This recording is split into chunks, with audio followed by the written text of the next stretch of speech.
भक्ति के आचार्य श्री रूप गोस्वामी ने जो 64 अंग का वर्णन किए भक्ति रसामृत सिंधु में, इसमें सर्वप्रथम अंग है गुरुपादाश्रय, आदौ गुरुपादाश्रय।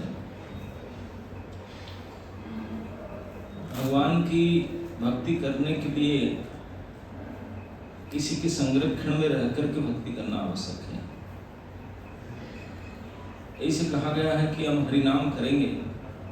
हरिनाम तो रास्ता में घाट में कोई किताब में, कई पॉम्पलेट में कहीं से मिल जाता है। और ये कहा गया कि नाम पुरस्चरण दीक्षा पुरस्चरण विधि अपेक्षा ना करे। किसी भी चंडाली की हो, ब्राह्मणी की हो, जब वो हरिनाम की जिह्वा में उच्चारण करेंगे तो उनका उद्धार तो हो ही जाएगा। हरिनाम प्रभु की इतनी शक्ति है, उनको कोई और प्रक्रिया की आवश्यकता नहीं, केवल नाम ग्रहण मात्रेण उनका उद्धार हो जाएगा। तो फिर हमको दीक्षा लेने की आवश्यकता क्या है? दीक्षा लेने की आवश्यकता ही है क्योंकि हम अपना उद्धार नहीं चाहते हैं। अरे फिर क्या चाहते हैं? हम चाहते हैं कि हम भगवान के एक सेवक बने। हमारा जो नित्य स्वरूप है कृष्ण नित्य दास, कृष्ण के नित्य सेवक है, तो हमको सेवक बनना होगा, है ना। तो सेवक बनने के लिए कोई सेवक के अंदर रह करके शिक्षा दीक्षा लेना पड़ेगा। यही कारण है दीक्षा की आवश्यकता है, आश्रय की आवश्यकता है ना। नहीं तो इसी कारण से ये व्यवस्था रखा गया है। और किसी के अधीन रह करके, आश्रय में रह करके जब हम भक्ति आचरण करेंगे तो भगवान उनको अपना करके मानते हैं, यही नियम है। तो अधिकांश लोग हैं जिनका मन में, मैं कई जगह में जाता हूँ, प्रश्न करते हैं, जो गुरु महाराज से मिले थे, गुरु महाराज के प्रति आश्रित थे, गुरु महाराज से कनेक्टेड थे, और वो बोलते हैं कि जीवन में तो गुरु एक होते हैं, उनको हम चेंज तो नहीं करेंगे, गुरु महाराज तो हमारे पास हैं, हम तो चेंज नहीं करें, हम दूसरे को क्यों स्वीकार करें। बिल्कुल सत्य बात है, गुरु एक ही होते हैं, चेंज करना आवश्यकता नहीं है। अभी भी वही गुरु रहेंगे, कोई अलग नहीं है। मैं कुछ अलग नहीं हूँ, मैं तो केवल मात्र उनका आदेश वाहक प्रतिनिधि हूँ। तो इसलिए मत सोचिए कि कोई अलग आप कर रहे हैं, उन्हीं के साथ जुड़ना है। हम हाथ पैर पीट पाट करके किसी कुछ करेंगे, उन्हीं से जुड़ेंगे, हम ऊपर तक नहीं जा सकते। हमारा पहुंच केवल उन्हीं के पास तक है। और वही फिर प्रभुपाद जी के पास लेंगे, प्रभुपाद जी ने उनके गुरु तक लेंगे, उनके गुरु, दिस यही चेन है, एक कड़ी दूसरे कड़ी दूसरे कड़ी तक जाएगा। इस प्रकार से कृष्ण तक जाएगा, यही प्रोसेस है। Through proper channel, direct cross कर कोई नहीं जा सकते, ये संभव ही नहीं है। इस प्रोसेस के साथ जो कृपा आपको गुरु महाराज से मिलना था, जो कृपा आपको प्रभुपाद जी से मिलना था, जो कृपा आपको भक्ति सिद्धांत प्रभुपाद से मिलना था, वही कृपा थ्रू प्रॉपर चैनल वही मिल रहा है, वही है। नहीं तो कोई लोग कहेंगे कि नहीं हम तो प्रभुपाद शिष्य है, प्रभुपाद से सीधा कृष्ण के शिष्य हो जाओ, तुम्हारा मन नहीं बचने की दरिद्रता है, ऐसे थोड़ी ना होता है। ये तो संभव नहीं है। कोई एक होना चाहिए जो आपको कनेक्ट करे, बिना कनेक्शन में कैसे हो सकता है।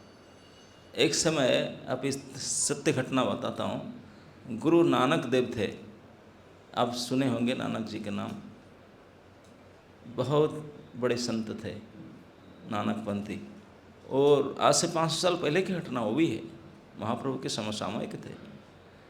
उन्होंने एक बार जगन्नाथपुरी गए, भगवान जगन्नाथ जी के लिए सारे देश से जितने प्रकार के संप्रदाय सभी संत जाते हैं, तो बहुत बड़े ग्रुप लेकर के नानक देव उनके पंथ लेकर गए थे। पहली बार पुरी में गए और समुद्र किनारे बैठे थे। उसी ज़माने के बाद थे, इतना डेवलप नहीं था पुरी भी। तो पुरी के जो जगन्नाथ जी के सेवक होते हैं, पंडा लोग, वो तो किसी को मानते नहीं, वो तो सबको गालियाँ देते हैं, ठाकुर जी को भी गालियाँ देते हैं। तो देखा कि ये संत बैठे हुए हैं और सैकड़ों लोग उनके चारों तरफ बैठे हैं, तो देख करके ईर्ष्या हुआ उनको। बोला ये क्या इधर कर रहे हैं, ठाकुर जी के पास न जा करके। हमारा थ्रू में भगवान को दर्शन करना चाहिए, ये क्या लेकर बैठा है सबको। खूब गाली देने लगा। अच्छा था कि वो बेचारे उड़िया भाषा समझ नहीं पा रहे थे, वो समझ रहे थे कुछ स्तुति कर रहा है, वो अपना गालियाँ दे रहा था।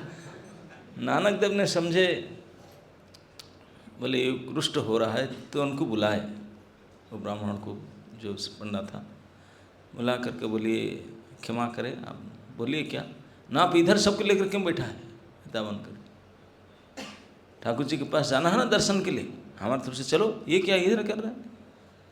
यहाँ कोई गुरु फुरु नहीं होते, यहाँ साक्षात परम ब्रह्म भगवान है और उनके सेवक है, यहाँ कोई ज़रूरत नहीं।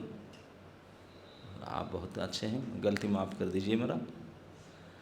हमारा एक नियम है कि पहली बार पुरी में आया हूँ, प्रतिदिन सुबह हम अग्निहोत्र करते हैं, अग्निहोत्र तो होम करते हैं, यज्ञ करते हैं छोटा सा। अब पहली बार आया हूँ, दुकान फुकान बंद है, मुझे थोड़े आग का ज़रूरत है थोड़ा सा। बोला अच्छा ये चाहिए क्या, उसके बाद हम आएंगे आपके साथ। तो उन्हें घर में चला गया, माचिस ला करके दिया, बोला लीजिए। नानक बोले कि मैं माचिस नहीं मांगा था आपको, मैं तो आग मांगा था। आग मांगे थे, माचिस नहीं मांगे थे। चला गया, एक जलते हुए लकड़ी लेकर गया, बोला लो आग लो। बोले ये तो लकड़ी जलता हुआ, मैं आग मांगा था। चला गया, एक कैंडल जलता हुआ लेकर आया, बोले ये आग है। बोले नहीं तो कैंडल है, मैं तो आग मांगा था। तो गुस्सा में हुआ, अरे मूर्ख, बिना कोई आधार से आग कैसे आएगा, कोई तो आधार चाहिए, आपको कैसे लेकर आऊँगा। तो नानक देव बोले बस मैं आपसे यही सुनना चाह रहा था, एक छोटा सा अग्नि एक होम करने के लिए भी बिना कोई आधार से आप ला नहीं सकते। भगवान तो परम ज्योति हैं, सबसे बड़े आग, उनको बिना आधार से कैसे लाएंगे। तो बिना आधार से नहीं हो सकता है नहीं, इसलिए थ्रू प्रॉपर चैनल जाना हो चाहे किसी का, थ्रू माध्यम से। वही माध्यम होते हैं, गुरुजन होते हैं भगवान और भक्तगण के बीच में माध्यम होते हैं। भगवान की बात उनके पास पहुंचाते हैं, उनका पास भगवान के पास पहुंचाते हैं। प्रभुपाद कहते हैं दे आर लाइक पोस्ट पियन, जो भगवान के संदेश है आज इट इज प्रस्तुत करते हैं। तो ये आवश्यकता है।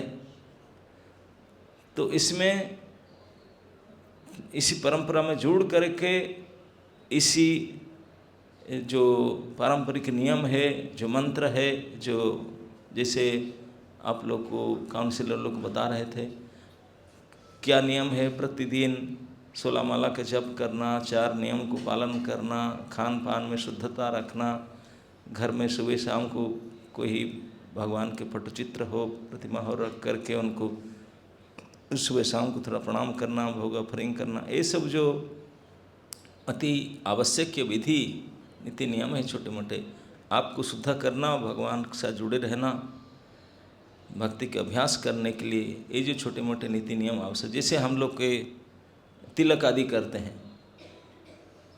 जो तिलक करते हैं, ये तिलक को देख करके दूसरे लोग समझे अरे ये तो कृष्ण भक्त होगा, देख करके, क्योंकि ये हमारे यूनिफॉर्म है, यही हमारी पहचान है।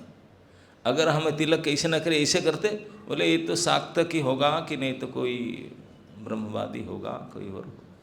कृष्ण भक्त को पहचान नहीं है, क्योंकि ये उनका मार्ग नहीं है कि नहीं।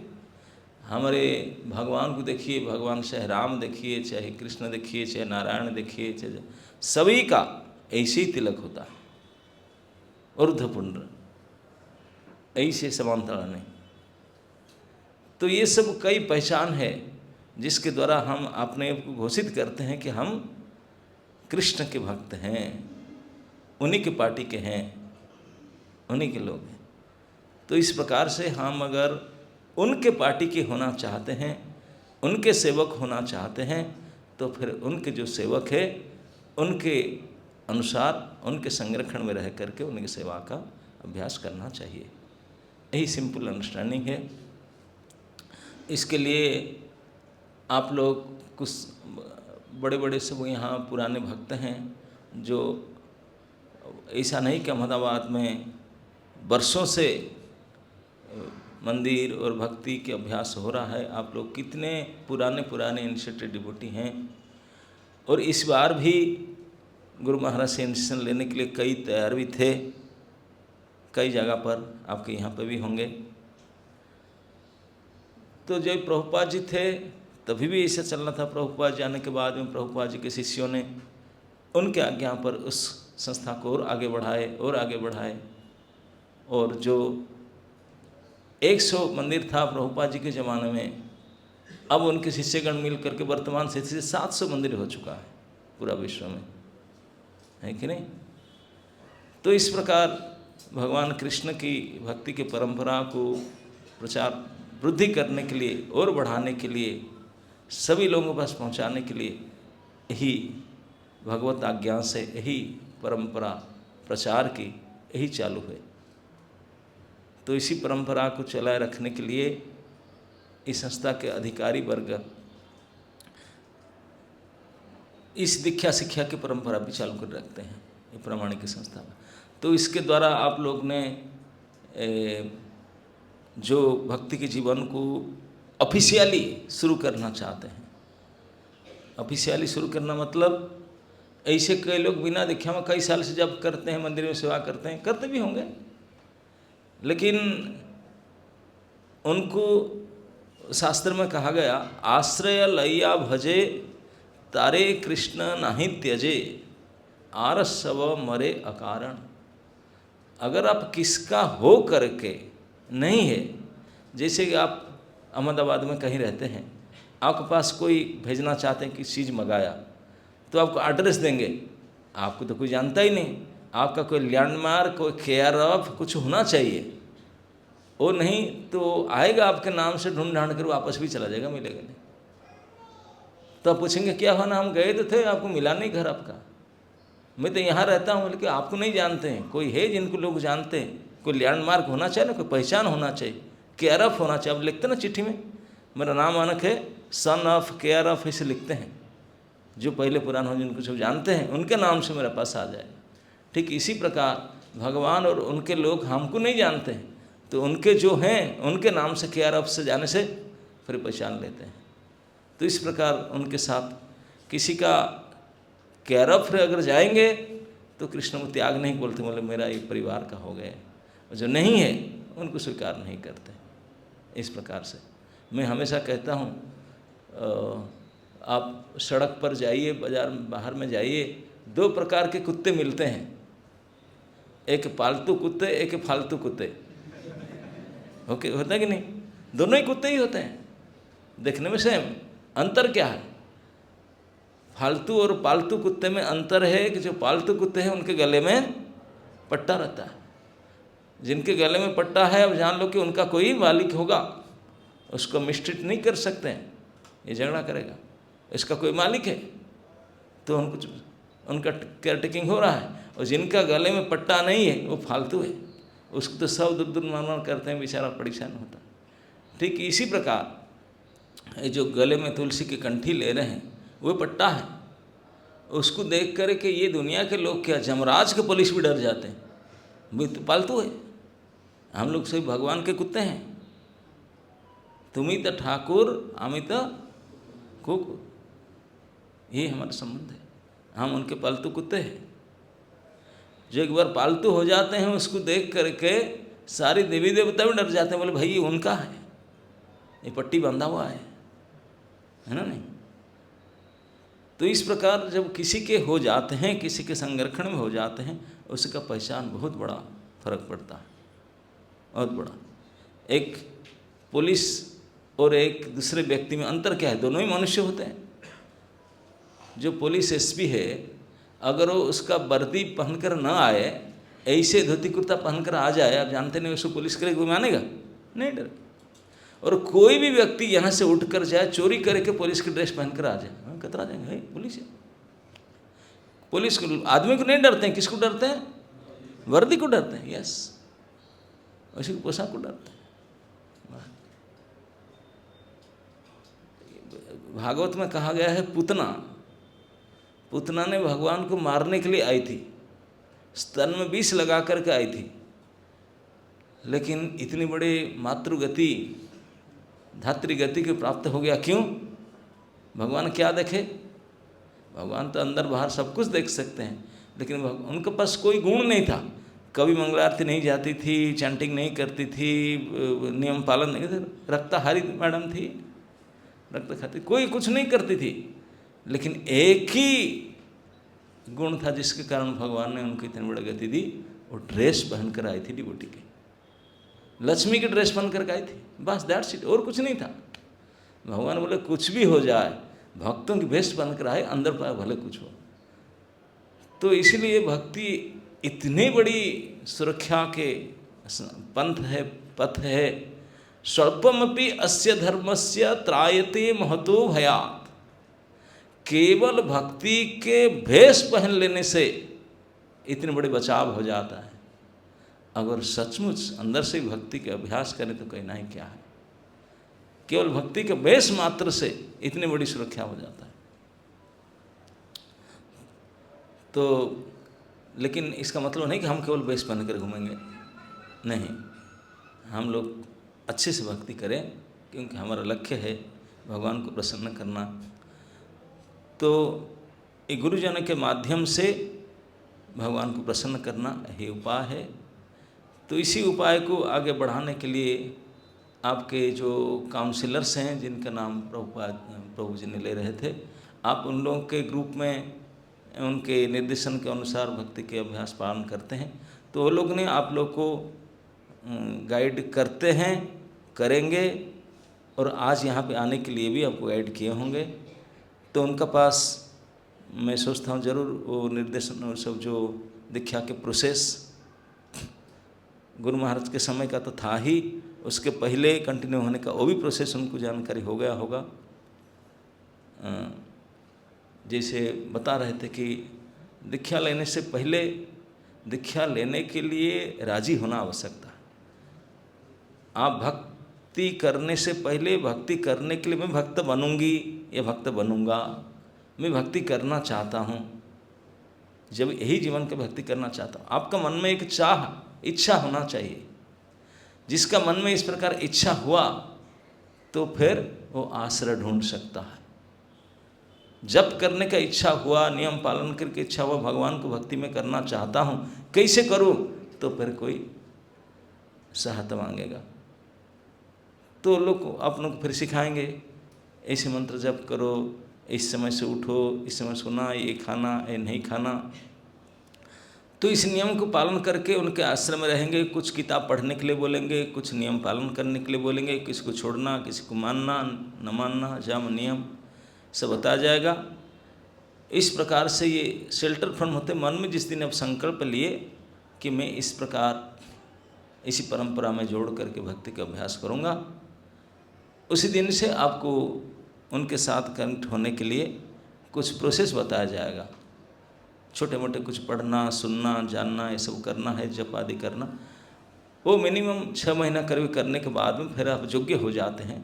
अब तो सब कुछ करते हैं, अब दीक्षार्थी बन सकते हैं, दीक्षा के लिए प्रार्थी बन सकते हैं। इस्कन के नियम के अनुसार किसी को इस्कन संस्था में प्रामाणिक गुरु से दीक्षा लेने के लिए मिनिमम 1 साल तक 16 माला के जप और 4 नियम का पालन करना पड़ेगा मिनिमम। उससे ज़्यादा 2 साल 3 साल, कई को भी और 5 साल तक करते हैं, लेकिन मिनिमम 1 ईयर चाहिए। 1 साल से कम से नहीं होगा। 1 साल तक ये नियम का पालन करना है, 4 नियम का पालन करना और 16 माला के जप करते रहना। उसका अधिक हो तो और अच्छा। फिर जो जिसी के निर्देशन में आप सब कर रहे हैं वो काउंसलर आपको आगे बढ़ाएगा। फिर IDC कोर्स वगैरह जो और कुछ संस्था की आवश्यकता है ये सब करना है, फिर आप दीक्षा प्रार्थी के लिए आगे बढ़ेंगे। तो आप लोग first stage, second stage, third stage सब कई पार करके आए होंगे। तो आज कालानाथ प्रभु जो घोषणा कर रहे थे, जो लोग आश्रय लेंगे वो तो है, जो तो प्रार्थी हैं। आज कौन सा दीक्षार्थी और आश्रयार्थी? अच्छा, 6 महीने कर चुके हैं आप लोग। अरे बाप रे, आप सीनियर हो चुके हैं। तो जो जैसे 6 महीने से भक्ति के अभ्यास कर रहे हैं, तो आज आप लोग को विधिवत कनेक्ट होने के लिए, जिसी के माध्यम से आप आगे, जिस परंपरा के माध्यम से आप आगे कृष्ण के साथ जोड़ेंगे, इस प्रकार के विधि का ऑफिशियल प्रोसेसिंग शुरू होगा। फिर 6 महीने के बाद आप दीक्षा ग्रहण करेंगे। अब आश्रय आज ही ग्रहण करेंगे, फिर दीक्षा ग्रहण किया जाएगा प्रोसेस के अनुसार। ओके, अब प्रभु जी आगे बढ़ेंगे। थैंक यू वेरी मच महाराज जी। महाराज जी ने बहुत सुंदर हमें तो ज्ञान बताया है ना। तो हम दीक्षा लेते हैं, गुरु को समर्पण होते हैं, और हमें दीक्षा लेने के लिए उत्साही होना चाहिए, राजी होना चाहिए। तो आप सब तैयार हैं?